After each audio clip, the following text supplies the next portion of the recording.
19h, merci de nous rejoindre sur Al24 News. Madame, monsieur, bonsoir. À la une de l'actualité. À la une donc, ce soir, nouveau drame dans la bande de Gaza. Au moins une cinquantaine de Palestiniens sont tombés en martyrs depuis l'aube, ce qui porte leur nombre depuis le 7 octobre 2023 à 65 208 martyrs.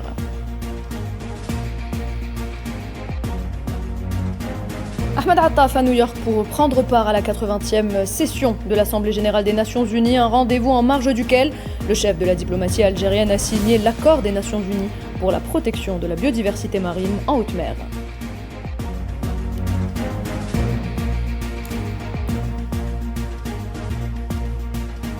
Anniversaire de la fondation de la République du Rif, les Rifins s'insurgent devant le Conseil européen à Bruxelles et ne jurent que par le combat jusqu'à la récupération de leurs terres.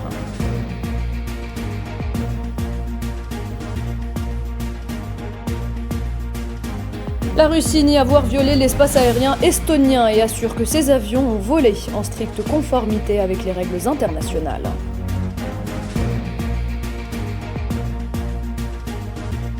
Et on terminera avec du sport et cette médaille d'argent décrochée par Djamel Sedjati en finale du 800 mètres aux mondiaux d'athlétisme de Tokyo.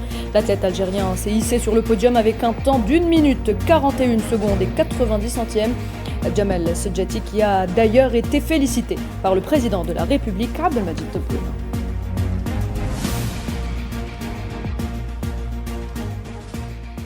Bienvenue à vous, mesdames et messieurs, si vous venez de nous rejoindre. On entame cette édition avec le bilan de l'agression génocidaire menée par les forces d'occupation sionistes contre la bande de Gaza, un bilan qui s'alourdit une fois de plus. Depuis le 7 octobre 2023, 65 208 Palestiniens sont tombés en martyrs et 166 271 ont été blessés.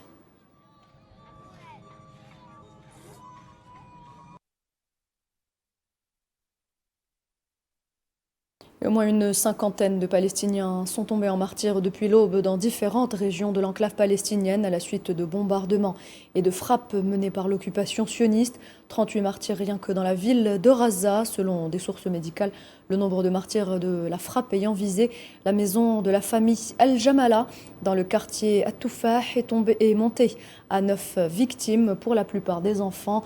5 autres personnes, dont 2 fillettes, sont également tombées en martyrs dans une frappe contre la maison du frère de Mohamed Abou Salmiya, directeur de l'hôpital Shifa, dans ce camp.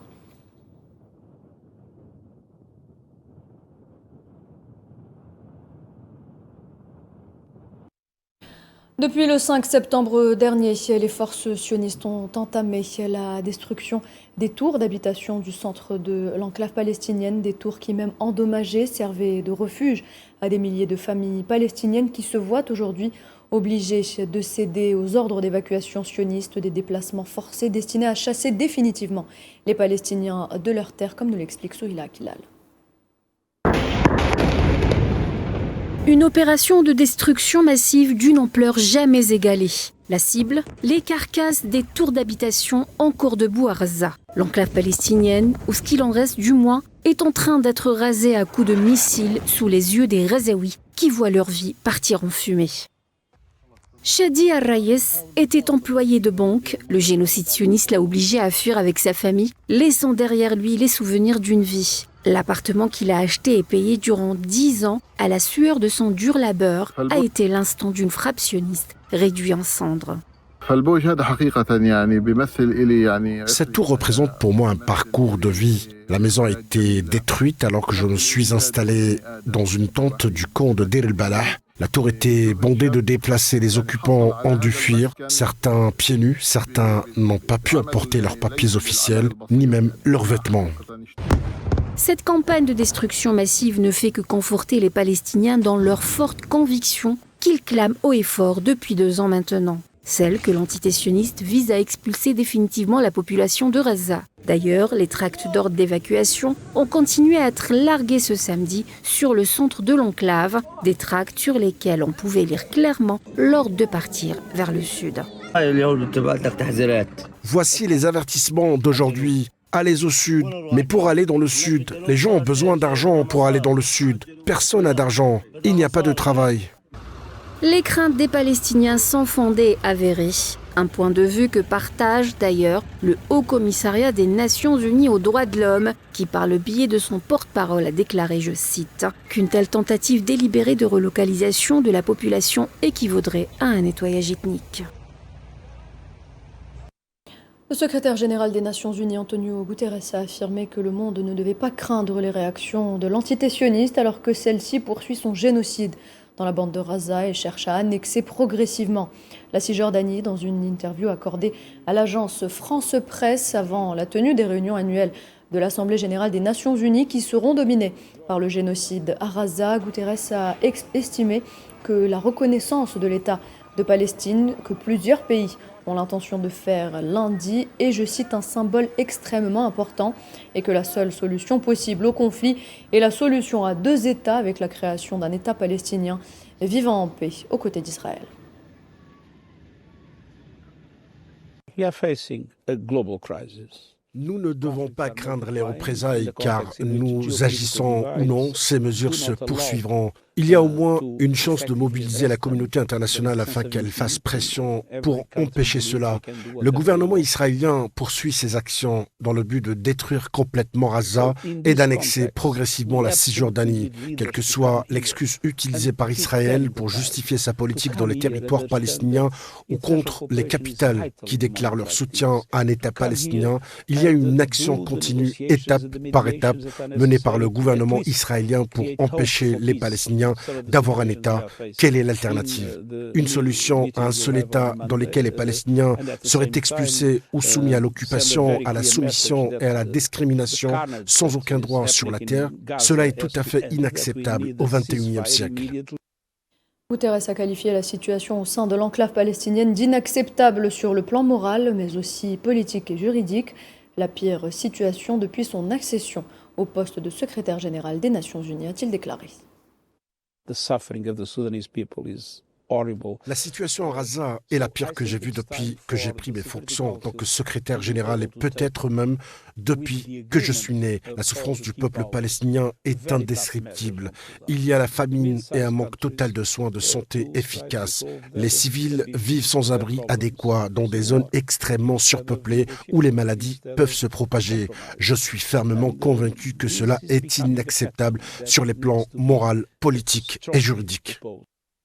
Et parmi les pays qui ont annoncé leur intention de reconnaître l'État palestinien, on retrouve le Portugal. Le gouvernement portugais, à travers son ministère des Affaires étrangères, a annoncé sa volonté de le faire officiellement demain dimanche. Depuis la fin du mois de juillet, des pays comme la France, le Royaume-Uni, le Canada ou encore l'Australie ont successivement exprimé leur volonté ou leur intérêt pour la reconnaissance de l'État de la Palestine. L'appel de la communauté internationale à la mise en œuvre de la solution à deux États s'est encore renforcé. Objectif: mettre fin à l'effusion de sang et aux souffrances des Palestiniens et reconnaître la Palestine comme un État à part entière.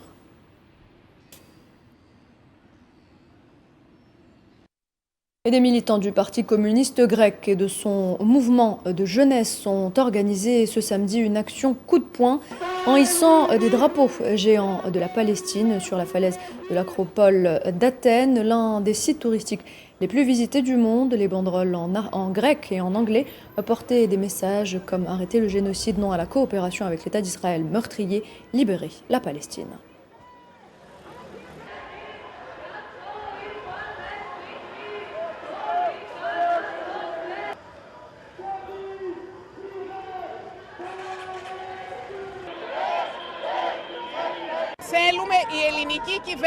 Nous voulons que le gouvernement grec rompe immédiatement tout lien avec l'État meurtrier d'Israël, cesse de collaborer avec les personnes impliquées dans le génocide et mette fin à toutes les coopérations militaires honteuses qu'il entretient avec eux et mette fin à la coopération commerciale et culturelle. Nous voyons des jeunes de notre âge, des étudiants en Palestine, leurs écoles bombardées et tuées. Nous devons donc témoigner notre solidarité à tous, y compris aux étudiants, comme ils l'ont fait à l'étranger avec les occupations de campus. Nous devrions suivre leur exemple ici en Grèce.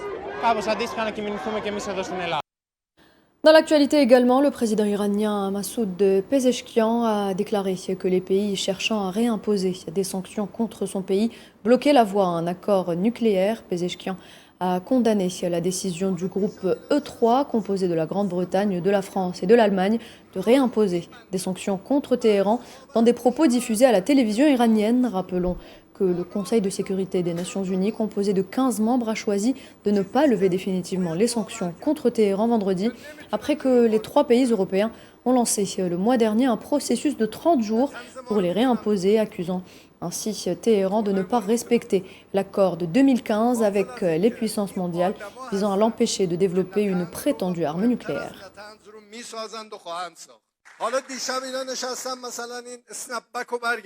Hier soir, ils se sont assis et ont répondu à cette prétendue réaction négative. Ils nous barrent la route. Ce sont les esprits et les idées qui créent les voies. Ils trouveront une voie ou en créeront une. C'est ce qu'il faut croire. Ils ne peuvent pas nous arrêter. Ils peuvent frapper notre Natanz. Ils peuvent frapper notre Fordow sans savoir que ce sont les gens qui construisent et construiront Natanz et des choses plus importantes que Natanz.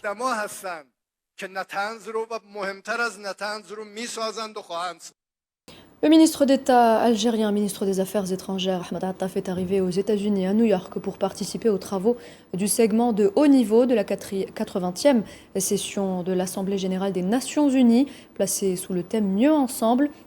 Plus de 80 ans au service de la paix, du développement et des droits humains. Attaf représentera l'Algérie au débat général prévu du 23 au 30 septembre. Il prendra part à plusieurs réunions de haut niveau au Conseil de sécurité onusien, notamment la session de débat programmée sur la Palestine.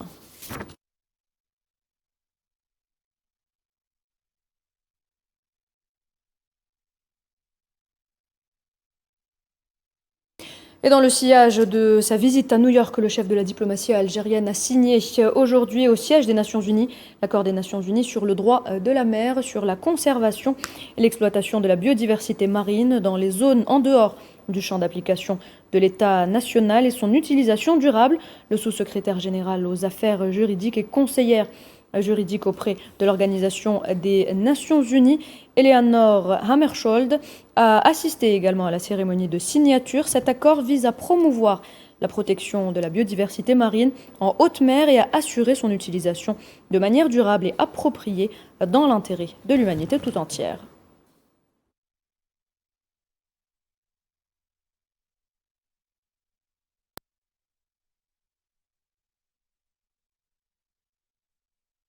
Et autre information à retenir ce samedi, l'Algérie qui a officiellement rejoint l'Assemblée interparlementaire de l'Association des Nations de l'Asie du Sud-Est en tant qu'unique membre observateur, une plateforme d'échange politique, économique et culturel. Elle joue un rôle clé dans la promotion de la paix et de la coopération régionale, ce qui constitue une importante réalisation pour la diplomatie parlementaire s'inscrivant dans la dynamique de la diplomatie algérienne sous l'impulsion du président de la République, Abdelmadjid Tebboune. Cette adhésion a été officialisée lors d'une cérémonie tenue à Kuala Lumpur, en Malaisie, en marge de la session annuelle de cette organisation parlementaire de poids. Créée en 1977, l'AIPA réunit 10 membres permanents, dont l'Indonésie, la Malaisie et le Vietnam, ainsi que 25 observateurs, parmi lesquels des puissances mondiales telles que la Chine, la Russie, les États-Unis, encore l'Union européenne.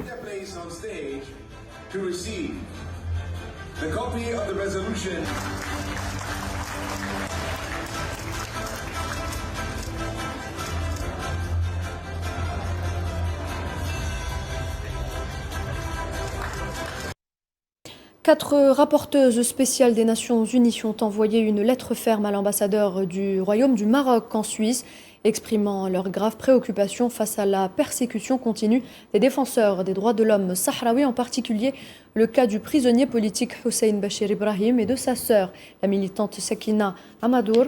Dans la lettre adressée à la partie marocaine, les quatre rapporteuses ont déclaré que les pratiques du Maroc violent le pacte international relatif aux droits civils et politiques que le Maroc a ratifié en 1979, en particulier l'article 7 qui interdit la torture et les traitements cruels, inhumains ou encore dégradants, l'article 10 qui exige un traitement humain pour les personnes privées de liberté, l'article 12 qui garantit le droit à la santé et l'article 19 qui protège la liberté d'opinion et d'expression.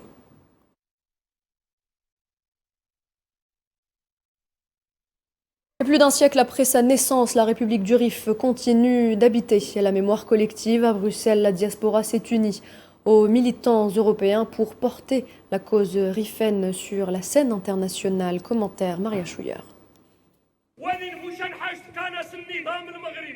À l'occasion du 104e anniversaire de la fondation de la République du Rif, les membres de la diaspora rifaine installés en Europe ont choisi de commémorer cet événement devant le Conseil européen à Bruxelles. Un rassemblement massif où leurs voix se sont élevées pour revendiquer la liberté de la République du Rif, une nation à l'identité profondément enracinée depuis des siècles, que le régime du Merzen tente d'effacer par tous les moyens. La participation a été très importante. La marche a été une réussite et vient s'ajouter aux autres marches déjà organisées, d'abord par les Rifins en exil, puis par le Parti national Rifin depuis sa création en 2023. Cette marche est un message direct à ceux qui pensent que les Rifins sont morts, que les Rifins ont été anéantis par l'occupation et le colonialisme. La réalité a clairement démontré que les Rifins ne disparaîtront pas malgré toutes les tentatives. La marche d'aujourd'hui est une réponse claire et une gifle directe au visage du système corrompu du Merzen.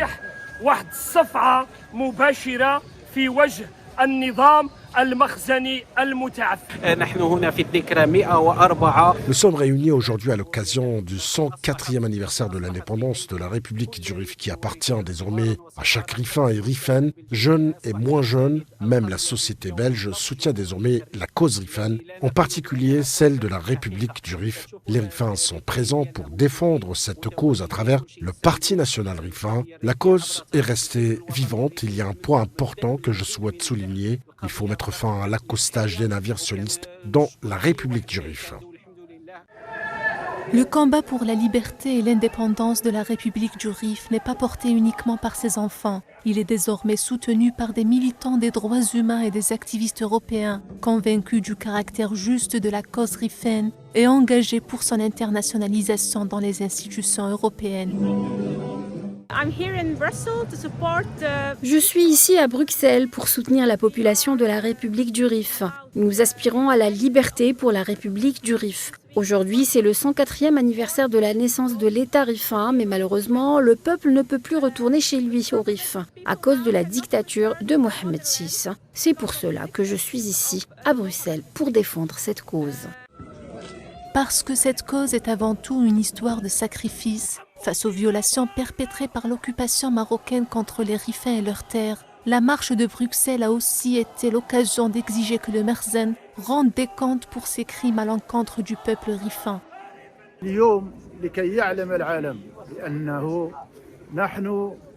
Aujourd'hui est un jour de fête pour le peuple rifin. Nous sommes ici pour montrer au monde entier que nous existons, que nous sommes debout et déterminés à poursuivre notre voie, pour dire aussi au monde que nous ne céderons pas un seul pouce de notre terre du Rif et qu'elle reviendra à son peuple malgré vous, les Alaouis.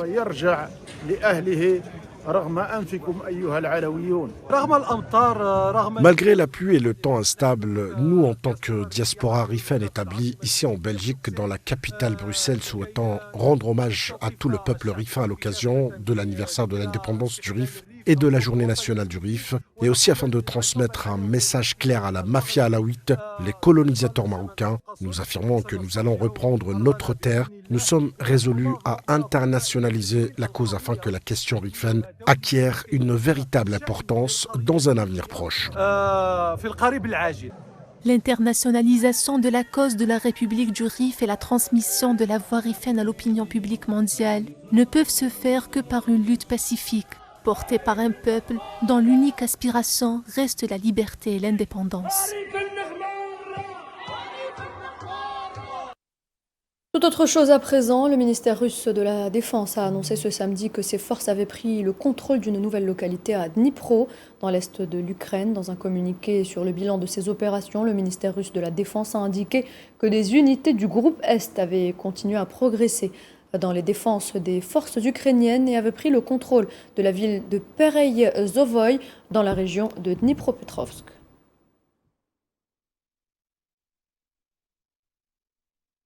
Sachez également que 4 personnes ont été tuées par une attaque de drones ukrainiens dans la région de Samara, située dans le sud-ouest de la Russie, à plus de 800 km du front. a déclaré le gouverneur ce samedi. Le gouverneur de Samara qui avait donc affirmé que des installations du complexe énergétique et pétrolier avaient été visées par les drones ukrainiens, ce qui a été d'ailleurs confirmé par le commandement de l'armée ukrainienne qui avait mentionné le nom de l'installation pétrolière dans la région russe du même nom.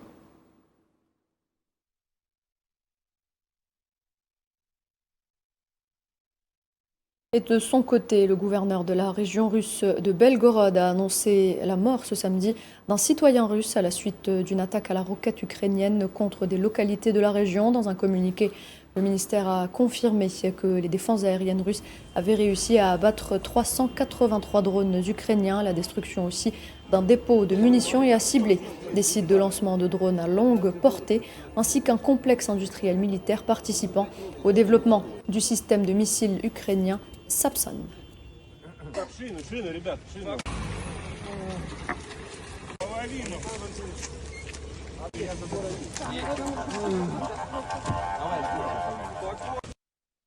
Et l'OTAN a annoncé avoir intercepté vendredi 3 MiG-31 russes entrés dans l'espace aérien de l'Estonie, déclenchant des protestations de l'Alliance Atlantique et de l'Union européenne contre une présumée nouvelle provocation russe, tandis que Moscou dément de son côté toute violation de l'espace aérien du pays balte. L'Estonie qui a fait état vendredi de cette violation qu'elle a qualifiée d'une audace sans précédent de son espace aérien, a donc annoncé demander à l'OTAN d'activer l'article 4 du traité fondateur de l'Alliance qui prévoit des consultations entre les alliés en cas de menace sur l'un d'entre eux.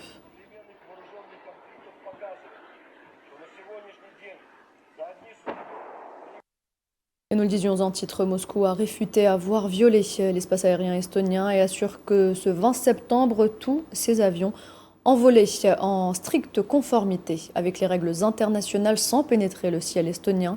Le ministère russe de la Défense a ajouté que cette information pouvait être confirmée par les moyens de contrôle objectifs.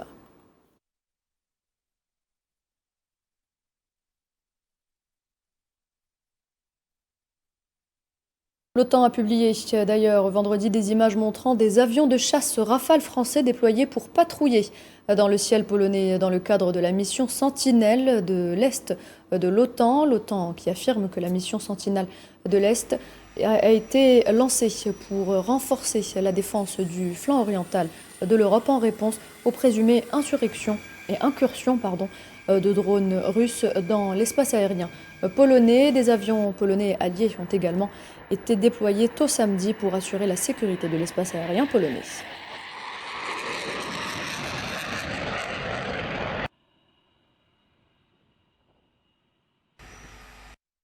Les passagers de l'aéroport international de Bruxelles ont vu plusieurs de leurs vols annulés au moment où d'autres ont été retardés en raison d'une cyberattaque contre un fournisseur de services de systèmes d'enregistrement et d'embarquement et qui a grandement perturbé les opérations dans plusieurs grands aéroports européens.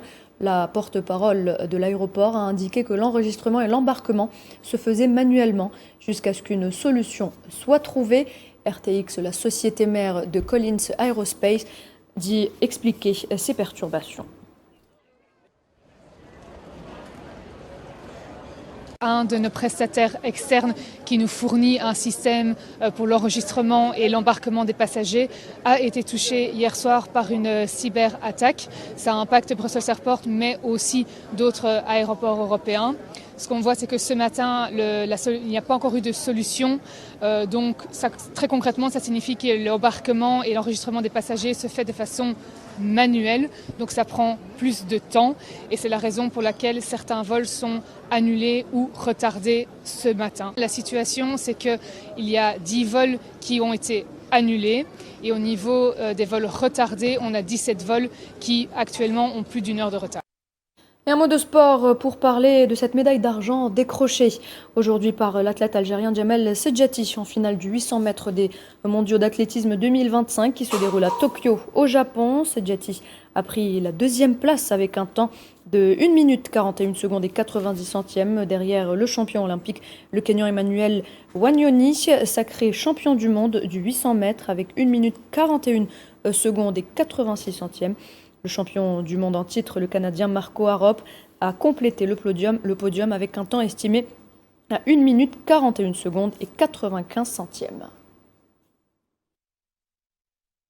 Et le président de la République, M. Abdelmadjid Tebboune, a félicité Jamal Sedjati après avoir remporté la médaille d'argent du 800 mètres des mondiaux d'athlétisme. Sur son compte officiel, le président a écrit « Bravo à toi, notre champion Jamal Sedjati, pour cet exploit tant attendu aux mondiaux d'athlétisme à Tokyo. Tu as honoré l'Algérie, l'emblème national, plein de succès pour la suite de ton parcours avec l'aide d'Allah. »